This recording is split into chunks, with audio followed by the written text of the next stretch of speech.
예수 그리스도의 계시라 이렇게 말씀을 합니다. 누구의 계시라고요? 예수 그리스도의 계시라. 예수 그리스도의 계시라 이렇게 말씀합니다. 예수 그리스도의 계시가 요한계시록입니다. 계시라는 말씀을 다시 설명을 들으면은 열어서 보여주는 것, 열어서 보여서 알게 하는 것이 계시입니다. 요한계시록은요 예수 그리스도의 계시입니다. 그러면 이 말이 무엇이냐 그러면요 두 가지 뜻이 있다 그랬습니다. 예수 그리스도에 의한, 예수 그리스도에 의한 계시다라는 뜻입니다. 이 말이 뭐냐 그러면 계시, 열어서 보여주시는데 누가 열어서 보여주신다고요? 예수님께서 열어서 보여주신다라는 것이 요한계시록의 내용이라는 것입니다. 요한계시록은 누가 열어서 보여주시는 거라고요? 예수님께서 열어 보여주신다. 두 번째는요, 예수님의 대한, 예수님의 대한. 예수님에 대한. 요한계시록은요, 예수님께서 열어 보여주시되 그 내용이 무엇이냐 그러면은, 예수 그리스도에 대한, 그 예수님에 대한 계시가 요한계시록의 말씀이라는 것입니다. 그래서 오늘 말씀에 보면은요, 1장에 보면 1장 1절과 2절과 5절 말씀에 보면은 예수를 그냥 설명하는 것이 아니라 예수가 그리스도시다. 이렇게 예수 그리스도 이 말을 펴면은 뭐게 되겠어요? 예수가 그리스도시다. 이것이 바로 요한계시록을 통하여 저와 여러분들에게 다시 확인하고 핵심적인 증언의 내용이 무엇이냐? 그 무엇도 아니라 예수가 그리스도시다 라고 말씀하고 있는 것입니다. 요한계시록의 시작이 예수 그리스도의 계시라. 가장 중요한 건 예수 그리스도에 대한 계시다 라는 말씀이라는 것입니다. 성경의 내용이 누구에 대한 증언의 내용입니까? 예수 그리스도. 그러니 당연히 이 계시록도 누구에 대한 것? 예수 그리스도에 대한 것이 당연히 핵심적인 내용이라는 것을 잊지 마시기를 바랍니다. 그런데 이 요한계시록을 우리 예수님께서 보여주시되 누구를 통하여 보여주셨냐 그러면은요, 사도 요한을 통해서 보여주셨습니다.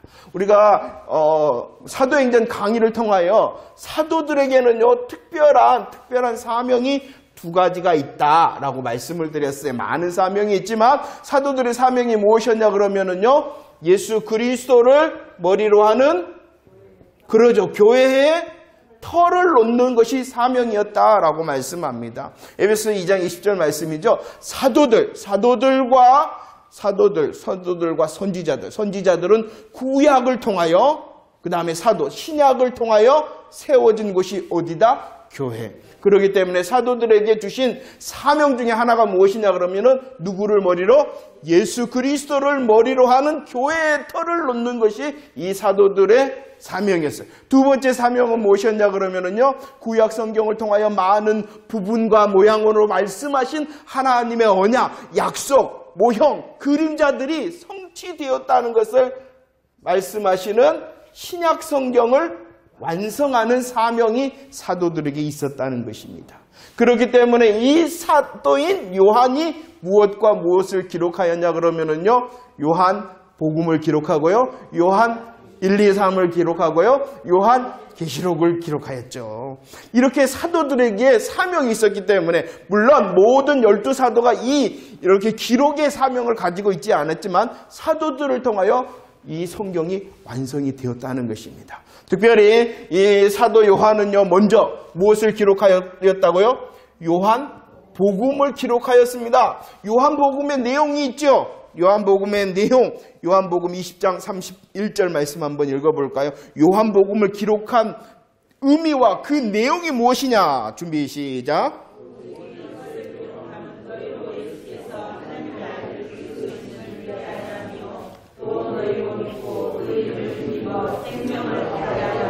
보세요. 요한복음도 역시 그 중심적인 내용이 무엇이겠어요?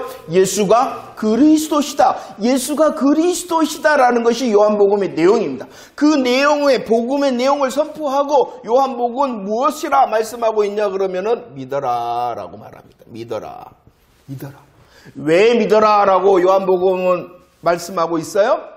그렇게 되면 뭐하게 되어진다? 그러죠. 생명을 얻게 되어진다라고 말씀합니다. 사도인 요한이 요한복음을 기록했습니다. 예수가 그리스도라는 것을 증명을 합니다. 그리고 나서 말씀합니다. 그 예수 그리스도를 뭐해라? 믿어라. 믿게 되어지면 무엇을 얻는다? 생명을 얻는다. 이것을 요한복음에서는 다시 확장시켜서 말씀을 합니다. 믿는 자 생명을 얻는데 그 믿는 자의 생명을 요한복음 3장 36절, 5장 24절, 요한복음 6장 47절 말씀은 어떻게 하느냐? 믿는 자 뭐 한다? 영생이 있다. 또 믿는 자 또 영생이 얻었다. 또 믿는 자 영생에 가졌다라고 말씀합니다. 한번 고백할까요? 믿는 자 있다, 얻었다, 가졌다, 줬다, 가졌다. 믿는 자 어떤다? 영생이 있다. 자, 요한복음을 통하여 예수가 무엇이라는 것, 누구시라는 것을 증명했어요? 그리스도시다. 그리고 그에 대한 복음의 초청이 무엇이었어요? 그 예수 그리스도를 믿어라. 믿는 자는 생명을 얻는다. 그 생명에 대하여 영생을 어떻게 돼요? 영생이 있다, 얻었다, 가졌다. 영생이 있다, 얻었다, 가졌다 하는 자는 예수가 그리스도임을 뭐하는 자? 믿는 자. 이 요한복음을 통해서는 그래서 구원의 방법을 선포하는 거예요. 구원의 방법. 예수가 그리스도신데 그 예수를 어떻게 하면은? 믿으면 구원을 얻는다. 구원의 방법을 말씀하셨어요. 그 다음에 요한계시록은 그러면은 요한계시록은 무엇에 대한 말씀이냐? 이런 흐름을 통하여 말씀한다면 계시록 14장 4절 말씀에 보면 어린 양이 어떻게 하신다? 어떻게 그냥 인도 안 하는 게 어린 양이 어디로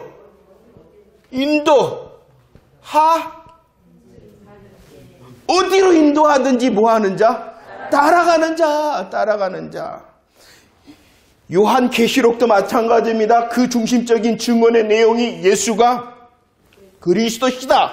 그 다음에 그러면 요한계시록의 복음의 초청은 뭐냐 그러면은 믿는 자 아닙니까? 믿는 자, 생명이 있는 자, 영생이 있고 얻었고 가진 자, 그들을 향하여 말씀하는 거예요.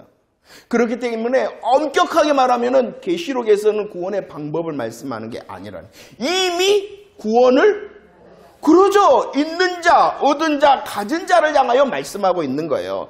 그들을 향한 복음의 초청은 무엇이냐 그러면은 이제 너희들 뭐 하라는 거예요? 어디든지 따르는 자 되라. 왜냐하면 영적 전투, 영적 전쟁 중 아닙니까? 대장 되신 예수 그리스도가 가자! 이겨라! 말씀하시니 그 말씀을 듣고 어디든지 따라가서 이기는 자, 승리자 되어져라 라고 말씀하는 것입니다. 요한복음 구원의 방법, 요한계시록은 구원받은 자의 승리의 방법을 말씀하고 있는 것입니다. 구원과 승리 가장 핵심적인 내용이 무엇이냐 그러면 예수가 그리스도시다 라는 사실을 통하여 우리를 향한 하나님의 언약, 약속의 말씀임을 믿으시기를 바랍니다. 자, 보면은 이 요한계시록을 다시 이제 송신자라 이렇게 말씀해요. 요한계시록을 기록한 자가 누구냐라는 것을 다시 좀 살펴보도록 하겠습니다. 계시록 1장 9절 말씀에 보면 요한계시록을 향하여 말씀합니다. 이 계시록의 송신자가 누구냐? 쓴 사람이 누구냐? 1장 9절 말씀 함께 읽겠습니다. 시작. 나 요한은 너희 형제 예수의 환난과 나라와 참음에 동참한 자라. 하나님의 말씀과 예수를 증언함으로 말미암아 반모라는 섬에 있었다. 송신자.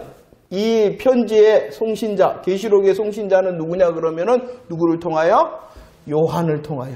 그 요한은요, 오늘 말씀해 보면은 강력하게 자신을 소개합니다. 어떻게 소개하고 있는 것 같아요? 어떤 말씀으로 자신을 강력하게 소개를 하고 있는 거예요?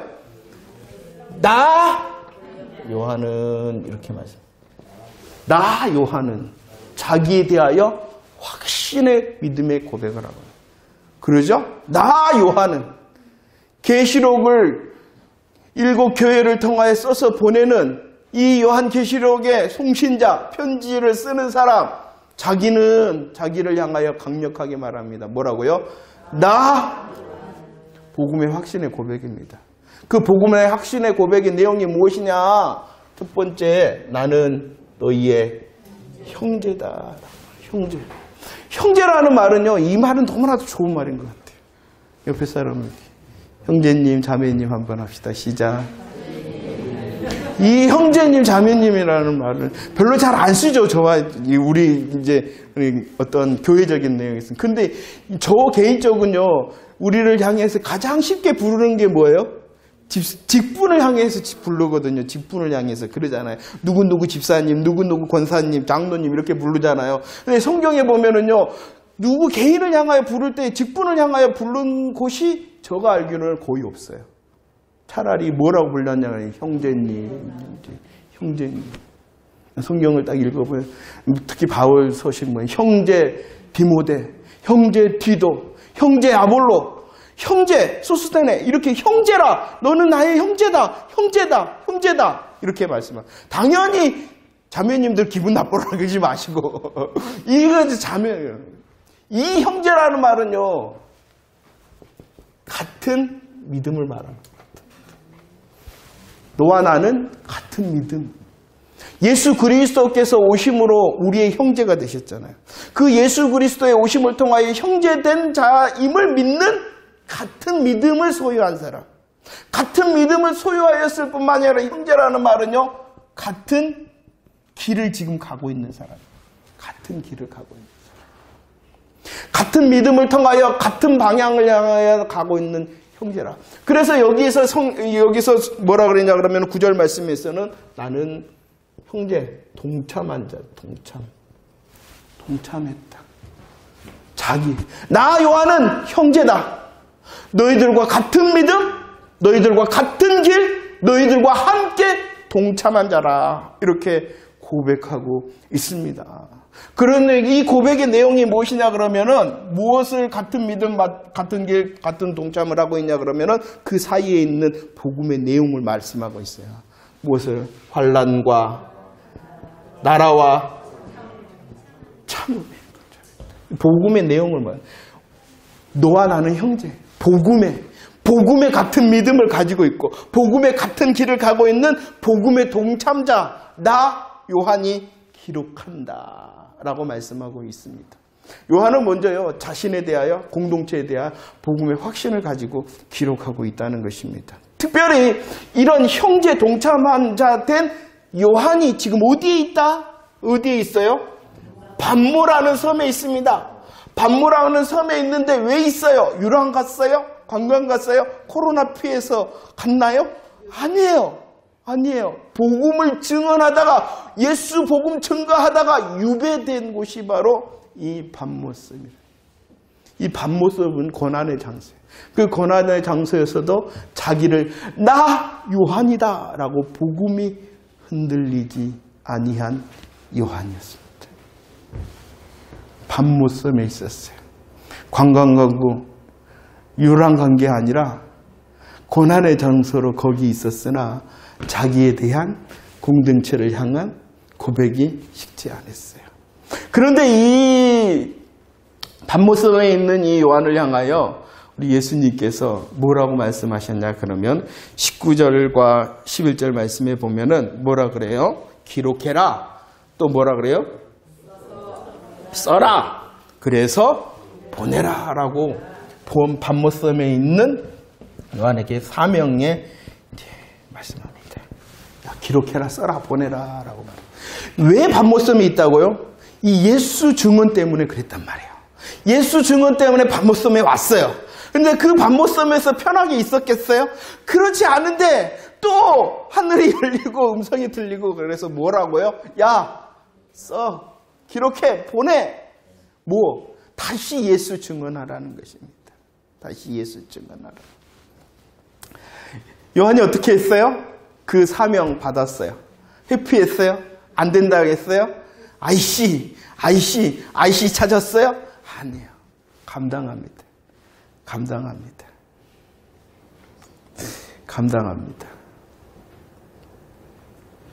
이따가 이제 이것을 잘 이해를 하고 나를 향해서 질문을 해야 돼. 하나님께서 요한을 부르십니다. pat모섬에 있는 요한. 그렇죠? 그 pat모섬에 있는 요한은 여전히 나 요한이라고 말씀하며 공동체를 향하여 자신을 향하여 형제요 동참한 자라 고백할 수 있는 자. 그것으로 인한 그 자리였잖아요. 밤모섬 예수 증언. 그런데 다시 너 그래도 다시 할 수 있니? 멈추지 않고 써서 보내라 하신 그 사명을 다시 아멘하는 복음의 행복자가 요한이었다는 것입니다. 그의 자리는 어디였으나? 밤모섬이었으나 그의 영적인 자리는요 밤모섬이 아니라 이제 열려있는 하늘이었다는 것입니다. 이 훈련을 저와 여러분들이 할 때에 지금 나에게 있는 혹시 밤모섬이라 할지라도 그 밤모섬을 견디든지 아니면 밤모섬을 해결할 수 있는 믿음의 어떤 그런 능력자들이 되어져야 되는 것이죠. 그냥 하나님 밤모섬 옮겨주세요가 아니라 그곳에 있더라도 나에 대해서 공동체를 향하여 하나님께서 주시는 복음의 행복을 흔들리지 않음을 통한 밤모섬을 해결해야지. 그냥 문제를 향해서만 말하는 것이 아니라 그 사람이 바로 더 성숙된 자입니다. 자, 이렇게 밤모섬에 있는 요한이 이 요한계시록을 기록하죠. 그러면은 이 요한계시록 기록을 했으니 보냅니다. 이것을 요한계시록의 수신자, 받는 사람이다 라고 말합니다. 그러면 수신자가 누구인가? 요한계시록을 받는, 물론 우리들이 아는 것처럼 먼저는 누가 이 요한계시록을 받습니까? 7 교회가 받지요. 그런데 그 7 교회가 그러면 누구냐? 이 수신자, 이 계시록의 수신자의 모습은 계시록 1장 5절과 6절입니다. 한번 읽어볼까요? 5절 6절 시작. 우리를 사랑하사 그의 피로 우리 죄에서 우리를 해방하시고 그의 아버지 하나님을 위하여 우리를 나라와 제사장으로 삼으신 그에게 영광과 능력이 세세토록 있기를 원하노라. 아멘. 보세요. 이렇게 받는 사람이 누구냐? 보내는 사람. 형제요, 동참한 자였을 뿐만 아니라 받는 사람도 여전히 누구냐? 한마디로 말해서 형제요, 성도요, 교회, 공동체. 이것을 설명해 놓은 것이 바로 5절과 6절. 보내는 사람, 나 요한은, 그리고 너희들, 7 교회 너희들은 여전히 형제, 성도, 교회인 너희들이 이 편지를 받는다라고 말씀하고 있어요. 그러면 이것을 조금 더 설명을 한번 합시다. 요한계시록을 받는 이 수신자, 형제, 성도, 교회된 자들이 누구인가? 첫 번째는요, 주의 사랑을 받은 자다라고 말씀합니다. 주의 사랑을 받았다라고 말씀을 합니다. 주의 사랑을 받았는데 그 사랑은 어떠한 사랑인가? 요한복음 3장과 요한일서 4장에서 말씀하고 있죠. 보세요. 사랑을 받았어요. 하나님의 사랑, 예수 그리스도의 사랑을 받은 그들의 모습을 이렇게 말씀합니다. 하나님께서 그들을 사랑하셔서 어떻게 하셨다? 무엇을 주셨다? 독생자 예수 그리스도를 주셨는데 그 예수 그리스도를 어떠함으로 주셨는가를 설명하고 있습니다. 요한일서 4장 10절 말씀에 보면은 우리의 죄를 속하기 위하여 우리의 죄를 속하기 위하여 속죄제물로 주셨다. 속죄제물이라는 것이 무엇이라고요? 죄의 값을 대신 지는 제물이 속죄제물이죠. 그 속죄제물을 통하여 독생자 예수님께서 어떻게 되셨다? 우리의 화목제물 되셨다. 속죄는요, 죄를 속하는 거잖아요. 속죄제물 되심으로 저와 여러분들이 이제 결과로 하나님과 무엇을? 화목을 누리게 된.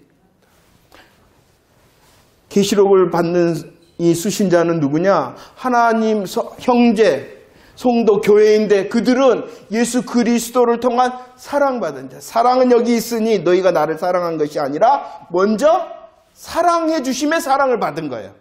사랑해 주심의 사랑. 그 사랑의 내용이 무엇입니까? 하나님께서 독생자를 보내주셔서 우리의 죄의 값을 용서하시는 속죄 제물이 되게 하심으로 저와 여러분들이 하나님과 화목해 하시는 화목제물 되게 하시는 사랑을 받았다라고 말씀하십니다. 믿어지십니까?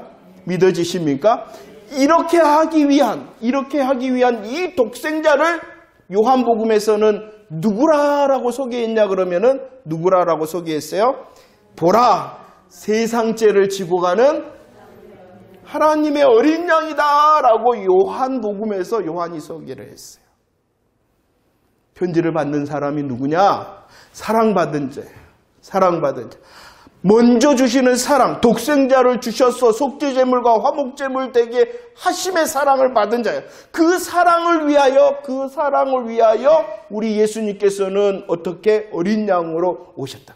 요한복음에서 소개한 이 어린 양의 모습은요, 요한복음에 머물러 있는 것이 아니라 어디에서도 다시 증언이 되고 있냐 그러면은요, 계시록에서도 연속성이죠. 요한복음을 열면서 예수님을 사랑의 증표이신 예수님, 속죄제물, 화목제물 되신 예수님을 우리를 향하여 어린 양이 되신다. 그리고 그 어린 양 되심을 다시 계시록에서 말씀하시며 이렇게 말씀해요. 그 어린 양은 어떻게 했냐?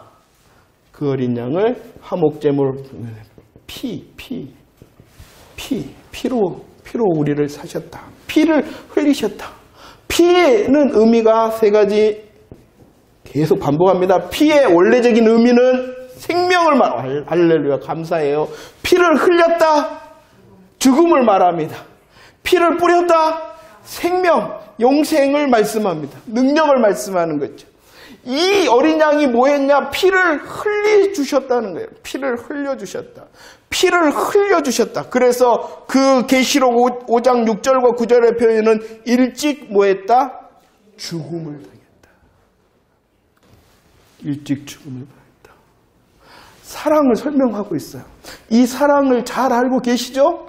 할렐루야. 이 놀라운 사랑을 알 뿐만이 아니라 믿고 계시죠? 할렐루야. 예. 우리의 믿음의 고백을 알죠? 믿죠? 그러니까 고백하는 거죠. 예수 그리스도께서 사랑의 증표로 이 땅에 오셨습니다. 먼저의 사랑으로 오셨습니다. 독생자로 오셨습니다. 속죄제물과 화목제물이 되심으로 어린 양이 되셔서 피를 흘려 날 위해 오셨습니다. 그 결과를 어떻게 말씀하냐 그러면은 1장에서는 해방되셨다.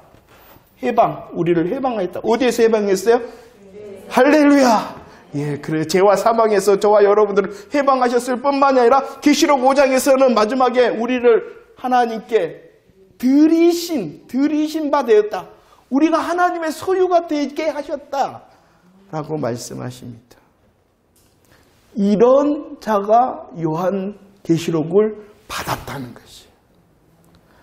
예수 그리스도를 통한 하나님의 사랑을 받은 그들이 형제요 성도인 교회가 계시록을 받았다라고 말씀합니다. 미리 말씀을 드리죠. 계시록의 시간은 언제다? 우리를 향해서 말한 것이죠.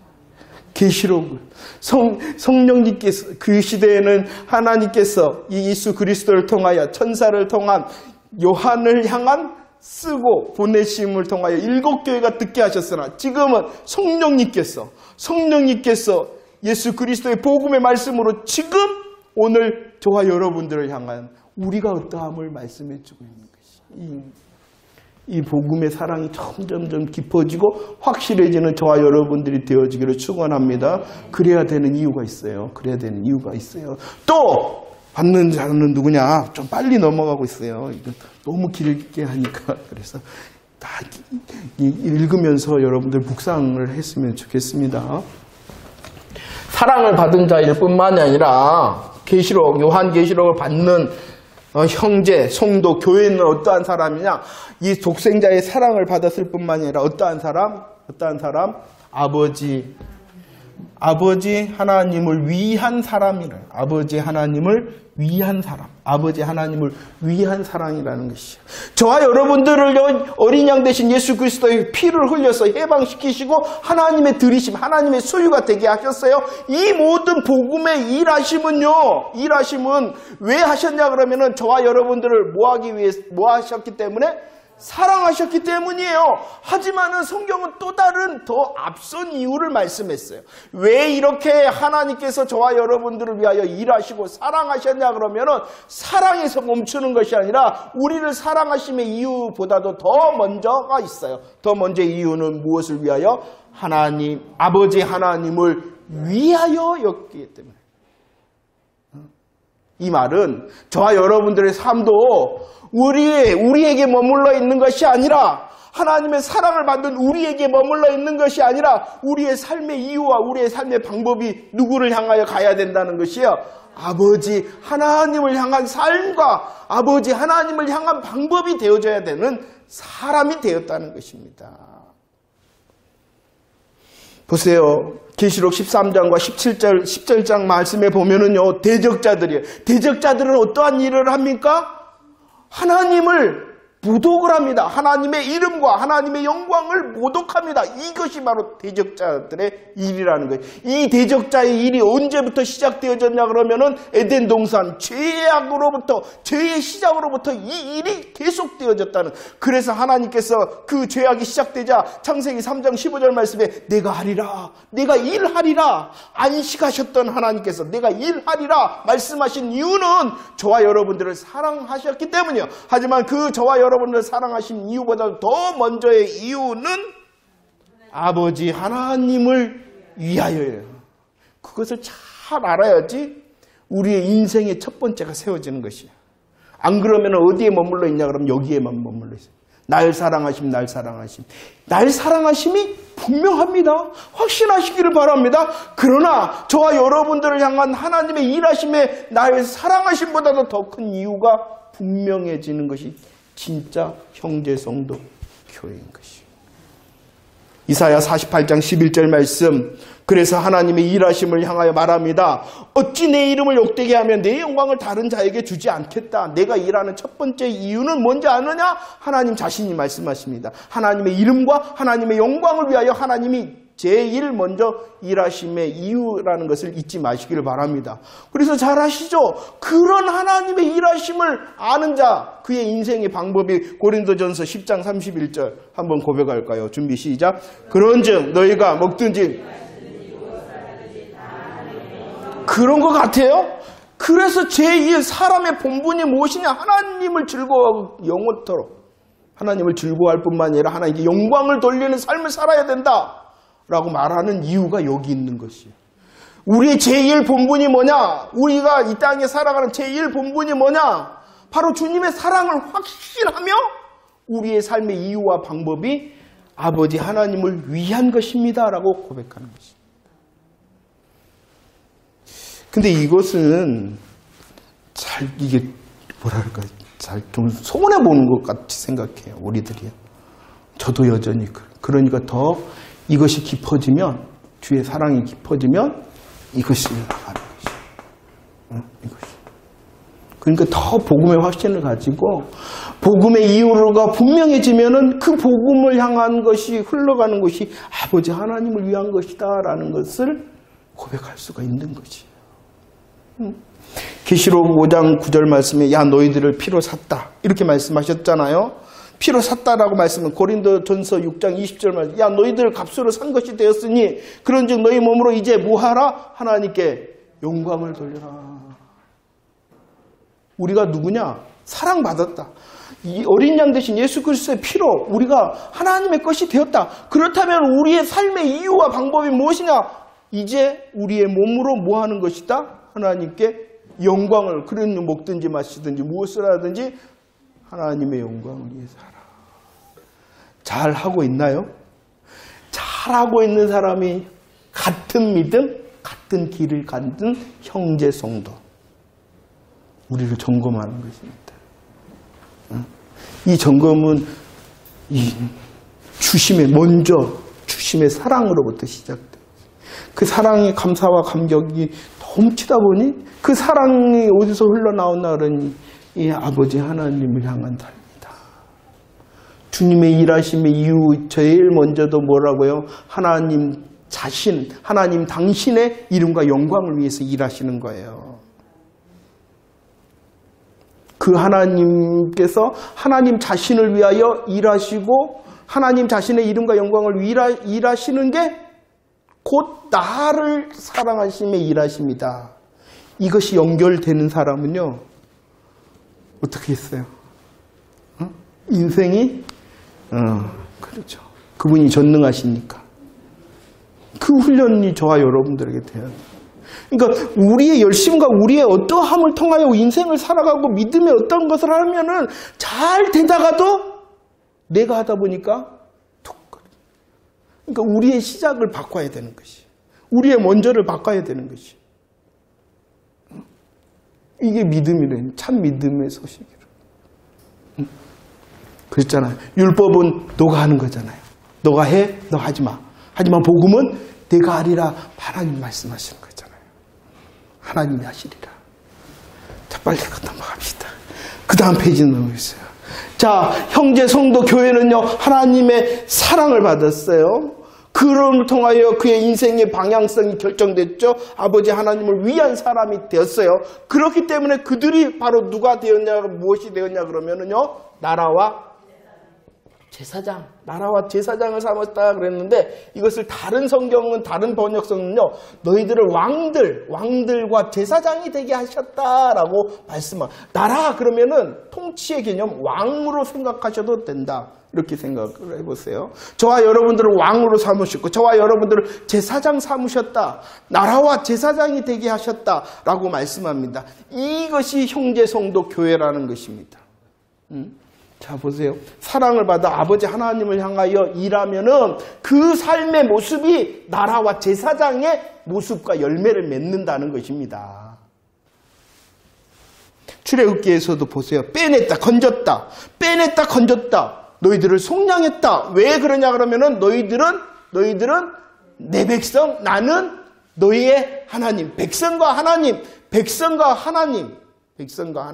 하나님의 나라라 그랬죠. 백성과 하나님, 하나님의 나라라 했죠. 그 가운데 역사가 무엇이냐 그러면은 제사장과 나라. 그래서 베드로전서 2장 9절에서는 뭐라 그랬습니까? 빼내고 건져서 속량받은 그들을 향하여 그러잖아요. 빼냈다.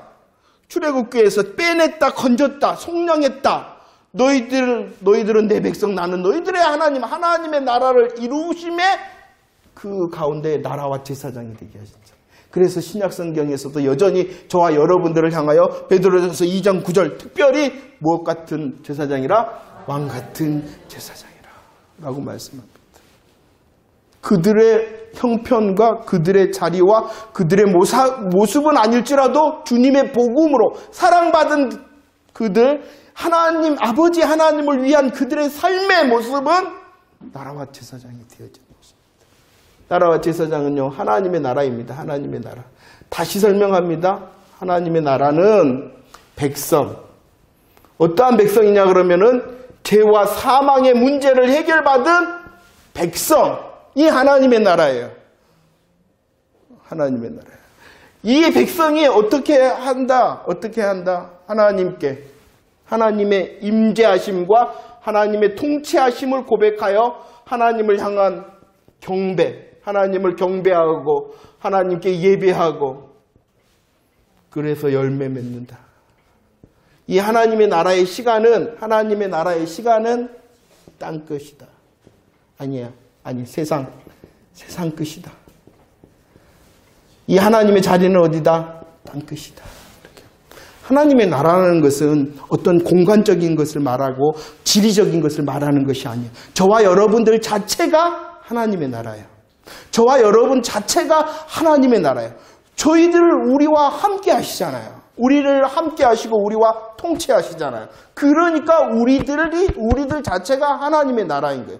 우리들이 하나님의 나라이니까 우리가 서 있는 그곳이 하나님의 나라인 것이에요. 그리고 우리가 서 있는 그 시간이 하나님의 나라의 시간인 것이에요. 이것을 잘 알아야 돼요. 내가 하나님의 나라고 내가 서 있는 곳, 내가 서 있는 시간이 하나님의 나라이다. 그렇기 때문에 저와 여러분들이 열심히 어디에 있든지 간에 그것이 바로 하나님의 나라인 것입니다. 이것을 더 드러내는 것이 하나님 아버지 하나님을 위한 하나님의 나라의 삶을 사는 나라와 제사장, 왕 같은 제사장의 삶을 사는 것입니다. 이해가 되십니까? 할렐루야, 할렐루야, 할렐루야. 얼마나 멋있는지 몰라요. 물론 이 하나님의 나라는 주님의 재림으로 완성이 되어지는 것이, 더 분명해지는 것이, 더 분명해지는 것. 좀 시간이 좀 갔지만 생각이 나니까 보세요. 22장에 보면은 야, 새 예루살렘을 보이겠다. 그런데 어린 양의 신부가 나타나는, 새 예루살렘은 하나님의 통치, 하나님의 나라의 공간이에요. 그런데 그 공간의 실질적인 것이 누구냐 그러면은 어린 양의 신부. 어린 양의 신부가 누구예요? 우리들이잖아요. 우리들이 하나님의 나라라는 거예요. 우리들이 하나님의 나라.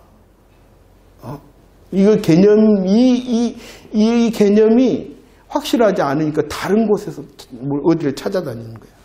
어디를 찾아다녀. 아니라니까요. 복음이 분명해지면 방법이 분명해지고, 방법이 분명해지면은 삶의 자리와 시간이 분명해지는 거예요.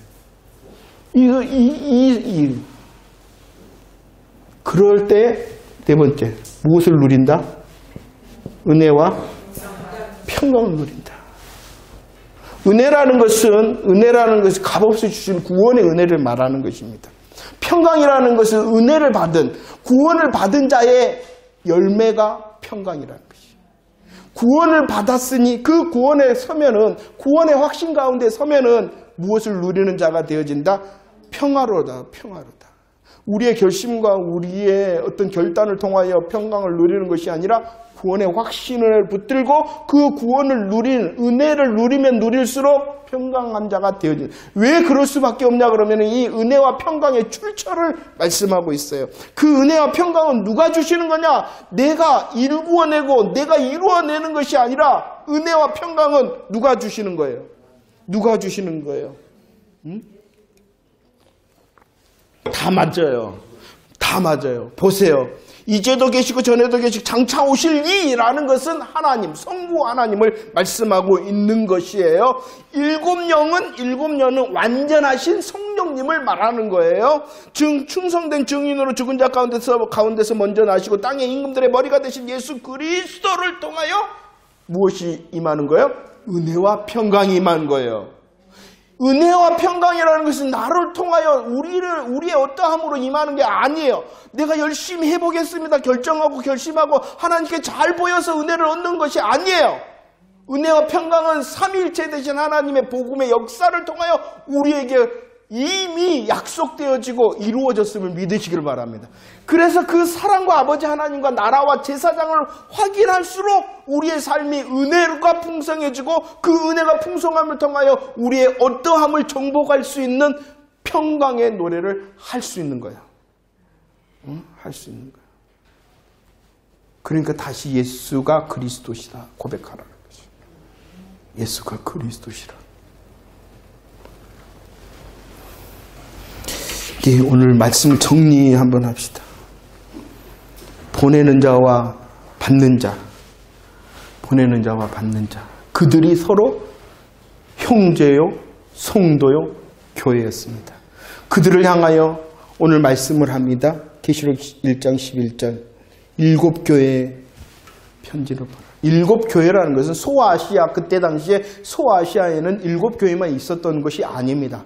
더 많은 교회가 있습니다. 그런데 왜 7교회 있다가 보내라 그러냐 그러면은 모든 시대의 모든 교회를 상징하는 7을 사용하셨어요. 7이라는 것은 상징수로 모든 교회, 모든 시대의 모든 교회를 상징하기 때문에 7교회에 보내라는 것은 모든 교회에 보내라, 모든 시대의 교회에 이 주님의 마음을 보이시는 편지를 쓰라, 이렇게 말씀을 하신 것입니다. 그런데 그 핵심적인 내용이 무엇이냐? 보내라, 보내라 라고 말씀하셨고 7절과 8절 말씀을 읽어볼까요? 7절과 8절 시작. 볼지어다 그가 구름을 타고 오시리라. 각 사람의 눈이 그를 보이고 그를 찌는 자들도 보는 것이요 땅에 있는 모든 족속이 그로 말미암아 욕하리니 그러하리라. 아멘. 주 하나님이 이르시되 나는 평화와 평화라. 이들을 보고 전에도 있었고 장관도 모든 시대의 모든 교회에 편지를 보내십니다. 이 요한계시록의 시간은 지금과 오늘이기 때문에 지금 성령님께서 나에게 우리 교회 공동체에 말씀하시는데 그 내용이 무엇이냐? 송신자에게 수신자에게. 그 내용이 무엇이냐 그러면 첫 번째 오늘 7절 8절에서는 무엇이냐? 다시 오겠다. 그리고 이제 있다라고 말합니다. 이제 있다. 다시 오시는데 너희와 지금 함께한다. 이것이 내용인 것입니다. 자, 이제 정리를 하면서 한번 생각을 한번 해봅시다. 이 요한계시록의 어떤 우리에 대한 감정적인 이유는 뭐냐 그러면은 환난 가운데 있었어요. 환난 가운데, 핍박 가운데. 그런데 그 내용적으로 보면은 야, 너희들이 환난 가운데 있구나. 너희들이 핍박 가운데 내가 안다. 너희들의 자리. 환난과 핍박의 자리 안다 하신 주님이 더 좋아질 거야, 해결될 거야, 나아질 거야가 아니라 더 환난과 핍박 가운데 있을 거야. 이렇게 말씀하세요. 참 그래도 여기 붙어 있으려니까.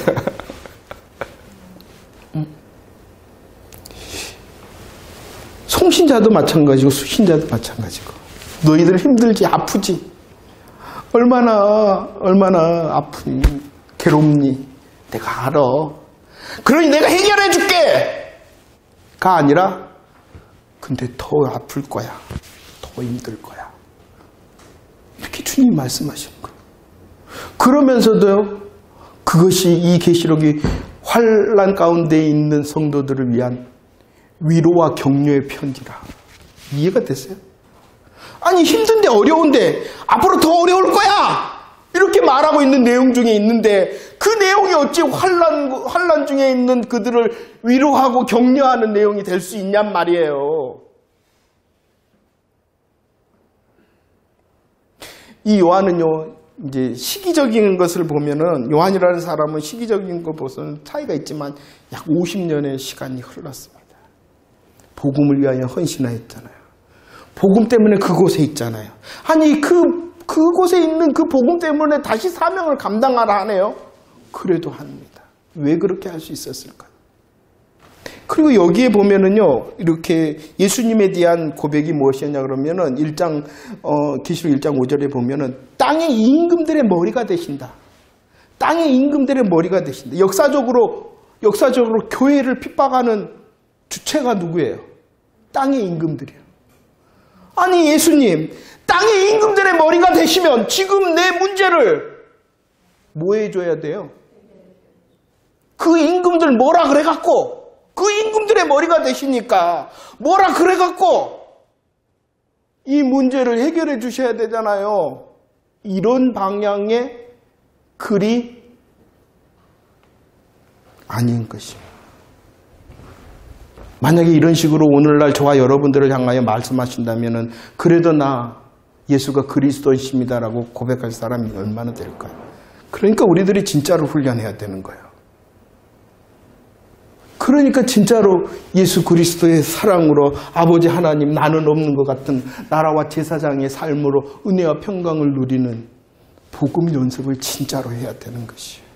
그러면은 그게 이해가 되는 것이에요. 그렇지 않을까요? 우리의 삶의 모습과 방법이 무엇입니까? 주님께. 제가 그래서 이렇게 마지막에 이렇게 믿는다는 것이 뭘까? 믿음 생활이라는 것이 뭘까?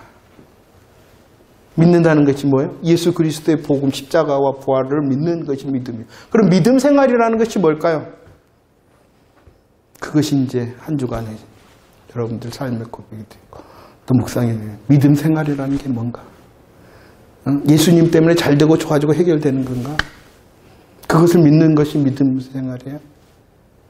오늘 수신자와 송신자 그들의 삶을 향하여 던지는 주의 메시지 더 환난과 핍박 가운데 있을 거야.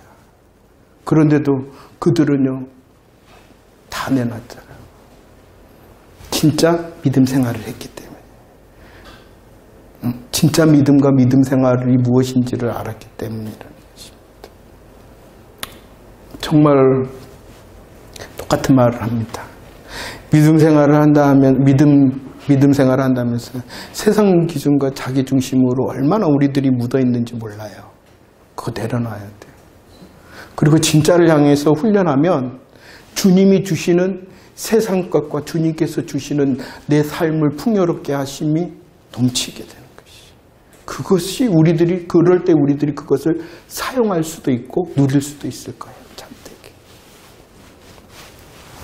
일주일 동안 묵상하시길 바랍니다. 수신자와 성신자의 그런 삶을 향해서 계시록이네요. 그리고 나를 향하여 믿음과 믿음 생활한다고 말하는 나의 믿음 생활이 뭔가. 할렐루야. 우리 찬양 드리도록 하겠습니다.